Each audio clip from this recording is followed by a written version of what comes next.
हरगिज किसी का कोई न शिकवा गिला करे, आमाल अपने झांक ले फिर फैसला करे। मैं तो खुदाए पाक से करता हूँ ये दुआ, सबका भला हो पहले फिर मेरा भला करे।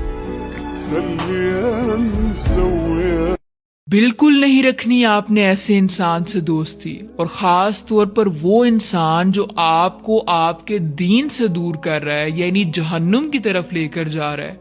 वो आपका दोस्त कैसे हुआ? वो तो शैतान का दोस्त है और आपका खुला दुश्मन है। रसूलुल्लाह सल्लल्लाहु अलैहि वसल्लम ने फरमाया, अर्रजुलु अला दीनी खलीली, कि आदमी अपने दोस्त के दीन पर होता है, तो उसको चाहिए कि अपने दोस्त का इंतखाब सोच समझ कर करे। तो वो लोग जो आपको दीन से दूर कर रहे हैं, ऐसे दोस्तों से फौरन दोस्ती खत्म करें। नींद नहीं आती मुझे अपने गुनाहों के डर से या रब, और फिर यही सोचकर सो जाता हूँ कि तू रहीम भी है। और माँ वो कीमती हीरा है जिसकी चमक से हमारी जिंदगी रोशन हो जाती है। मेरी माँ के बराबर कोई नहीं। अगर बिना नमाज पढ़े आपकी जिंदगी बहुत अच्छी और बड़ी सही गुजर रही है, तो आपको डरने की ज्यादा जरूरत है, क्योंकि अल्लाह ताला ने आपको आखिरत के बदले इस दुनिया का आरजी सुकून दे रखा है। मुनासिब जो लगे वही देना मौला, मेरा क्या है, मैं तो कुछ भी मांगता हूँ।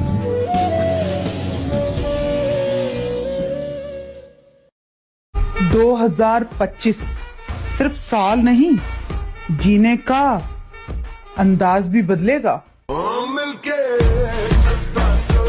कितनी मतलबी होती है ना आजकल की नौजवान औलाद। अपने रब के आगे सजदा नहीं करते, नमाज नहीं पढ़ते, कुरान नहीं पढ़ते, लेकिन अपने मतलब के वक्त इन्हें दीन और इस्लाम सब याद आ जाता है। कहते हैं कि इस्लाम में हुक्म है 4 शादियां करो, इस्लाम में हुक्म है अपने बच्चों की जल्दी शादियां करो, इस्लाम में हुक्म है कि अपने बच्चों की उनकी मर्जी से शादियां करो। वाह, अपने मतलब के वक्त तो तुम्हें दीन याद आ गया, इस्लाम याद आ गया, लेकिन वो माँ बाप कहाँ गए जिनको बुढ़ापे में तुमने तनो तन्हा अकेला छोड़ दिया? क्या उनके बारे में जानते हो दीन क्या कह रहा है, इस्लाम क्या कह रहा है? सुनो, उनके बारे में दीन कह रहा है कि अपने माँ बाप के सामने ऊंची आवाजें बात ना करो, अपने माँ बाप को उफ तक ना करो, अपने माँ बाप की फर्मा बरदारी करो, अपने माँ बाप की अताअत करो, अपने माँ बाप के साथ शफकत से पेश आओ। ये भी तो दीन कह रहा है, ये भी तो इस्लाम कह रहा है। अल्लाह ताला फरमाता है कि बदनसीब है वो औलाद जिसने अपने माँ बाप का बुढ़ापा पाया और उस बुढ़ापे में उनकी खिदमत करके जन्नत ना कमाई। इज्जत जिल्लत मेरे अल्लाह के हाथ में, जिंदगी मौत मेरे अल्लाह के हाथ में, रिज्क मेरे अल्लाह के हाथ में। तो फिर लोगों की परवाह क्यों करें? क्यों डरें कि लोग क्या कहेंगे? आखिर इतनी परवाह क्यों है आपको लोगों की? जो नाराज होता है होने दें। देखो, आप कुछ भी कर लो, somebody will always be unhappy with you। आप सबको राजी नहीं कर सकते, उल्टा सबको खुश रखने के चक्कर में आप खुद खुश नहीं रह पाओगे। अल्लाह का हुक्म समझते हुए सबके हकूक पूरे करो, बी गुड टू अदर्स, लेकिन अपना मकसद सिर्फ अल्लाह को राजी करना बनाओ, because at the end of the day अल्लाह ही आपका बेहतरीन दोस्त है। वमा लकुम मिन दूनिल्लाहि मिन वलिय्यिन वला नसीर। बेटा, रिश्तेदारों से कैसा पर्दा, ये तो घर वाले ही हैं। माय डियर सिस्टर, बात रिश्तेदार और गैर रिश्तेदार की नहीं है। सबसे पहले कॉन्सेप्ट को समझें। पर्दा हिजाब नामहरम से है।